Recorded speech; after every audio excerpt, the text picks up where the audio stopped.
Hi friends, അങ്ങനെ നമ്മുടെ ആദ്യത്തെ പാലക്കാട് ട്രിപ്പിനെ കുറിച്ചുള്ള വീഡിയോയ്ക്ക് ശേഷം അതിൻ്റെ സെക്കൻഡ് പാർട്ടാണ്. നമ്മൾ ലുലു ഹൈപ്പർ മാർക്കറ്റിലെ ഷോപ്പിങ്ങിന് ശേഷം നമ്മൾ ഹോട്ടൽ ഇന്ദ്രപ്രസ്ഥയിലാണ് റൂം എടുക്കാനായിട്ട് വന്നേക്കുന്നത്. ഇപ്പം നമുക്ക് അത്യാവശ്യം ഡബിൾ കോട്ട് ബെഡാണ് നമ്മൾ റൂമാണ് എടുത്തിരുന്നത്. അത്യാവശ്യം ഒരു ഫാമിലിക്ക് സ്റ്റേ ചെയ്യാൻ പറ്റുന്ന ഒരു റൂം തന്നെയായിരുന്നു. ഇനി സെപ്പറേറ്റ് നമുക്ക് ബെഡ് വേണമെന്നുണ്ടെങ്കിൽ അവരത് തരും. അപ്പം രാവിലെ തന്നെ നമ്മൾ റെഡിയായിട്ട് നെക്സ്റ്റ് ലൊക്കേഷനിലോട്ട് പോകാനുള്ള ഒരു തയ്യാറെടുപ്പിലാണ് എല്ലാവരും ഇറങ്ങുന്നത്. എന്തായാലും ഇങ്ങോട്ടേക്ക് വന്ന സ്ഥിതിക്ക് ഏകദേശം 1-2 സ്ഥലങ്ങളേലും കണ്ടിട്ട് പോകാം എന്നുള്ളൊരു പ്ലാനിങ്ങിലാണ് ഇറങ്ങുന്നത്. അതുകൊണ്ട് അവിടുന്ന് നമ്മൾ ബില്ലൊക്കെ ചെയ്തതിന് ശേഷം ഇറങ്ങി.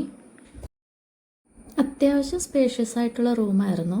ഇതിൻ്റെ പുറത്തു നിന്നുള്ളൊരു വ്യൂ ഞാൻ കാണിക്കാം. ഇതാണ് ഹോട്ടൽ ഇന്ദ്രപ്രസ്ഥ. അഫോർഡബിളാണ്, ഒത്തിരി റേറ്റൊന്നുമില്ല റൂംസിന്. പിന്നെ നമുക്ക് ബില്ലിൻ്റെ കൂടെ തന്നെ നമുക്ക് രാവിലത്തെ ബ്രേക്ക്ഫാസ്റ്റ് ആഡഡ് ആയിരുന്നു. അപ്പം നമ്മൾ ഫുഡ് കഴിക്കാനായിട്ട് അവരുടെ തന്നെ ഒരു സെപ്പറേറ്റ് ബിൽഡിങ്ങാണിത്, ഫുഡ് കഴിക്കാനുള്ള ഏരിയ. അപ്പം നമുക്ക് ഇവിടെ വന്നിട്ട് ബൊഫേ ആണ്, നമുക്ക് എന്ത് വേണമെങ്കിലും എടുത്ത് കഴിക്കാം അവിടെ വെച്ചേക്കുന്നതിൽ. അപ്പം പിള്ളേർക്ക് നമ്മൾ ചോക്കോസ് അതാണ് കൊടുത്തത്. ഞങ്ങൾ ഇഡലി, സാമ്പാർ, പിന്നെ ചമ്മന്തി, അങ്ങനെയൊക്കെ ഉള്ള ഡിഷസ്, പിന്നെ ഫ്രൂട്ട്സ് ഉണ്ടായിരുന്നു, ബ്രെഡ് ഉണ്ടായിരുന്നു. അങ്ങനെ കഴിക്കാൻ താല്പര്യമുള്ള സാധനങ്ങളൊക്കെ എടുത്ത് കഴിക്കാം. ദോശ, അപ്പം ഒക്കെ വെച്ചിട്ടുണ്ടായിരുന്നു. പിന്നെ ഉഴുന്നുവട, അങ്ങനെ അത്യാവശ്യം ഡെലീഷ്യസ് ആയിട്ടുള്ള ബ്രേക്ക്ഫാസ്റ്റ് തന്നെയായിരുന്നു നമ്മൾ കഴിച്ചത്.